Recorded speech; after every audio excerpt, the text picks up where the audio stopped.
transformación pacífica del país. ¿Qué tal amigos? Bienvenidos a una nueva videotransmisión más. Bienvenidos a su canal Pregoneros 4T.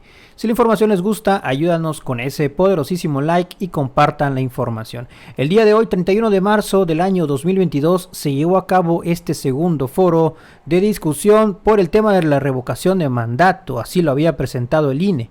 A favor de revocar, los invitados eran Lucía Esparza, nada más y nada menos que una miembro del Consejo Rector de Frena. Ya vimos el papelón que tuvo Gilberto Lozano la semana pasada en esta participación en este foro del INE. Ahora le tocó a un miembro del Consejo Rector de Frena. Y así Meme Yamel el día de hoy la puso en su lugar con datos duros, directamente la cuestionó y no supo ni qué responder Lucía Esparza. También se presentó del lado de a favor de revocar Jorge Goñi López, activista e integrante de la organización Ciudadanos con Causa. En contra de revocar, Meme Yamel, como les había mencionado, la directora del medio digital de México News, y Renata Turren, experta en políticas públicas y colaboradora en Capital 21. Así la puso en su lugar Meme Yamel a esta miembro de Frena. Esto es lo que decía Lucía Esparza. Hoy la fuerza más grande que tenemos es nuestra voz a través del voto. A México y al INE se le defiende en las urnas. Algo que hay que reconocer la Frena es que apoyan esta figura democrática, esta herramienta que ya está en la ley, en la constitución de la revocación de mandato, al cual el PRIAN-RD pues le ha dado la espalda totalmente. Vamos a verlo, mis estimados pregoneros, porque así se llevó a cabo este encontronazo el día de hoy. Vamos a verlo. Muchas gracias. Pues estamos en un ejercicio democrático, es el ejercicio democrático más importante y valdría la pena recordar cómo nació este ejercicio democrático, porque no nace apenas, nace desde el 2018, en la elección más importante y con mayor participación que ha tenido México en su tiempo contemporáneo. En la elección 2018, millones de mexicanos salieron a votar. Votaron por un proyecto de nación que va más allá de un presidente Andrés Manuel López Obrador. Y eso es lo que hay pocas personas que logran entender. Lo que hoy estamos buscando aquí es que cada uno de ustedes se genere un criterio propio, pero que tenga los elementos correctos, porque en un México lleno de noticias falsas, en un México lleno de argumentos, de dimes y diretes, se pierden estos hilos con la información correcta. La administración de Andrés Manuel López Obrador es una administración que llegó aquí para hacer un cambio, que por supuesto no va a resolver los problemas que se han enquistado en nuestro país en más de 30 años, 40 años. Es un proyecto de nación que va más allá y depende de los ciudadanos, exclusivamente los ciudadanos, que este proyecto de nación continúe. Valdría mucho la pena que profundizáramos esa parte de la participación. En particular, obviamente nos interesa sacarlo. Sé que no tenemos el tiempo como para enumerar los millones de cosas que ha tenido. Y ese juego de la democracia lo lleva a cabo en distintos niveles. O sea, realmente nuestro país está formado por tres patas, que son los que balancean el poder. Y él dicta, así como hace 40 años, lo que deben hacer los diputados, lo que deben decidir los senadores. O sea, no cambian un punto, no cambian una coma. Incluso en los magistrados se le está empezando a ordenar. O sea, es una dictadura. Justo eso es con lo que queremos acabar. Una de las tantas cosas con las que queremos acabar. Meme, por favor. ¿Dictadura de dónde? Yo solamente creo que qué bueno que mencionó al Poder Legislativo, porque me imagino que ustedes no votaron por ninguno de los diputados o de legisladores de Morena, PT o Verde, me puedo imaginar que no, pero por quienes sí votaron, fue por ellos, los del Ego. Por ellos sí votaron. En vez de que sus legisladores estén haciendo un proyecto alternativo de nación, en vez de que estén haciendo propuestas, se ponen a gastar más de 100,000 pesos en un Lego. En un Lego de la casa gris, que ya se explicó 10 veces y que no creo que hayan visto ninguna de la información de la desmentida. Pero bueno, estos son los legisladores. En México hay que recordar que tenemos tres poderes: el Poder Ejecutivo, el Poder Judicial y el Poder Legislativo. Estos tres poderes deben de trabajar cada quien en su chamba. El Poder Legislativo tiene que hacer lo suyo, el Poder Judicial también lo tiene que hacer, y yo solo veo que cuestionan al presidente.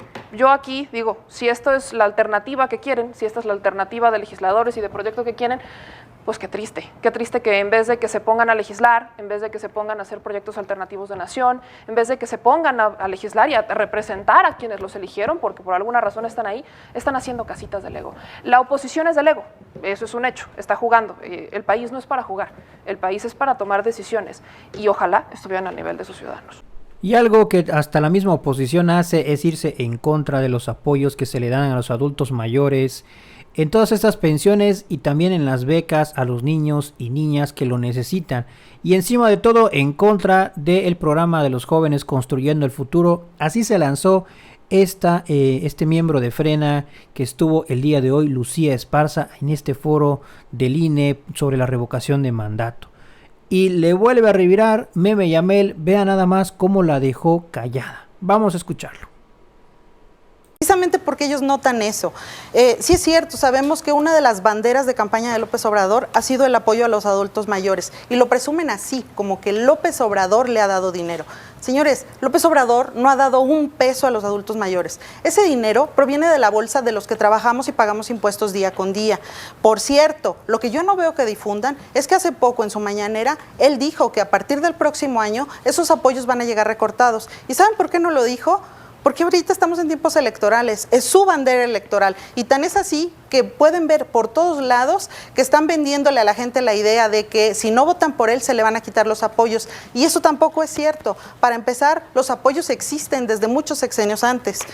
Otra cosa, los jóvenes construyendo el futuro, también lo venden como una bandera preciosa y todo eso, pero es necesario salir precisamente a la calle, que nosotros hemos hecho mucho, platicar con la gente y ves la realidad. O sea, no existe ningún joven construyendo el futuro. Ese dinero ni siquiera lleva un seguimiento. Platicas con la gente que está llevando a cabo una serie de acciones, los que supuestamente deberían estar entrenando a esos muchachos, no hay muchachos yendo a centros de trabajo, no se les está, existen moches, por decirlo así, a quien debería de estar firmando y muchos firman y se autorizó y todo y no les llega un centavo. Todo ese dinero está siendo destinado a otro lugar. Muy bien. A ver, sobre este tema, ¿quisieran agregar algo? Sí, claro. ¿A quién le ha preguntado? Creo que eso sería importante. ¿A quién? ¿Y en dónde? Porque yo también lo he hecho. Yo también he preguntado a los jóvenes y los jóvenes, tengo al menos 3 casos de jóvenes que han salido, de jóvenes construyendo el futuro y ellos ya tienen un empleo. Digo, y eso es de los que yo me he topado en la calle. No sé a quién le ha preguntado. 3 casos no hacen un mundo. ¿A 3 cuántos casos le ha preguntado no es nada. usted? A muchísimos. ¿Cuántos? Estuvimos en el levantamiento de firmas y platicamos con ¿En dónde? muchos. Bueno, yo estuve en Coahuila, pero tenemos representación, ¿En qué como levantamiento sabes, de en firmas? todo el país. Sí, pero ¿en qué el levantamiento levantamiento? de firmas para la revocación. ¿En Y el mucha levantamiento? gente llegaba y Ok. se quejaba por esa situación. Pero, por supuesto, y quisiera insistir un poquito en el tema porque a veces me sorprende cuando dicen quién, porque no mencionan. Obviamente quienes están en el levantamiento de firmas para la revocación han del entregado mandato, un resultado, Sí. está pública esa información. Sí. Y me valdría la pena también preguntarle, ¿de dónde sacan que se va a reducir el dinero cuando de hecho en la Constitución... Lo dijo en la Constitución, mañanera. En la Constitución dice que no puede reducirse el dinero porque es progresivo. Creo que valdría la Él pena lo que la dijo en la leyeran. mañanera. Bueno, Habría que leer la Constitución. Ahí está uno de los temas sin duda de discusión, es la política. También digno de reconocer el papel, la participación de Renata Turrent, pues sí, a favor de que el presidente siga en su mandato, siga en su gobierno. La revocación de mandato fue una promesa de campaña, recordémoslo. Fue un eje fundamental del proyecto de nación de López Obrador porque recogió una demanda ciudadana y la hizo después un derecho. Es lo que esta oposición votó y luego reviró y empezó a sabotearla, así tal cual. Así defendió Renata Turrent al presidente Andrés Manuel López Obrador y así habló en este foro de la revocación de mandato. Ya estaremos conversando un poquito más a detalle de lo que nos planteas. Adelante, por favor. Bueno, yo nada más voy a dar algunos datos y después a mí me gustaría concentrarme en algo que ahorita platicábamos, que es que si en algo estamos de acuerdo, probablemente no en mucho en materia política, ideológica, pero sí en que la revocación de mandato es algo trascendente en nuestro país y que es la manera democrática de resolver nuestras diferencias. Empiezo con los datos muy rápido. La deuda externa es después de Peña Nieto y de Calderón. En Calderón se incrementó 89%, en el periodo de Peña Nieto 31%. Es la primera vez que no se contrata nueva deuda. Ha subido la deuda por la crisis, pero no es un incremento de 3% en lo que va del sexenio.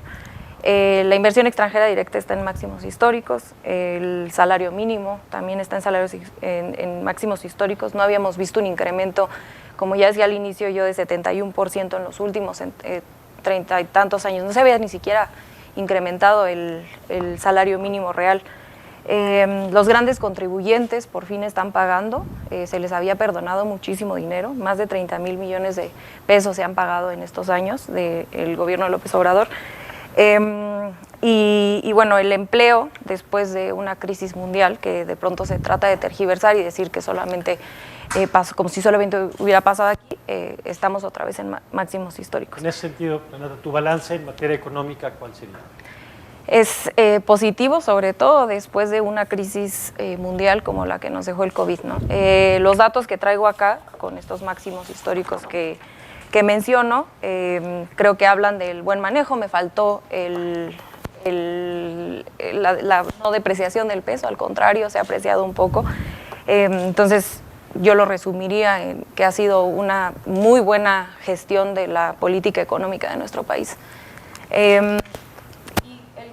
Tiempo que me queda, yo quisiera regresar a un poco lo que decía Meme ahorita de cómo nace esto. La revocación de mandato fue una promesa de campaña, recordemos esto, fue un eje fundamental del proyecto de nación de López Obrador, porque recogió una demanda ciudadana y la hizo después un derecho, ¿no? Junto con el Congreso, por supuesto. Y recordar aquí, porque después me gustaría profundizar, que esto se pasó en el Congreso, todas las fuerzas políticas, las mayores fuerzas políticas votaron a favor de la revocación y ahora la andan saboteando, entonces ahí le dejo. Gracias Renata. Ahí lo tienen. Y eso solamente es una parte, unos fragmentos importantes de este foro, de esta discusión sobre la revocación de mandato. Pero así, poniendo en alto a esta cuarta transformación, a este proyecto del presidente Andrés Manuel López Obrador, Renata Turret y Mema Yamel pusieron en su lugar a estos opositores frenéticos. Pues ya lo tienen, mis estimados pregoneros. Si la información les gustó, ayúdanos con ese poderosísimo like y compartan la información. Nos vemos en un siguiente video. Que sigan pasando un excelente día. Nos vemos hasta la próxima.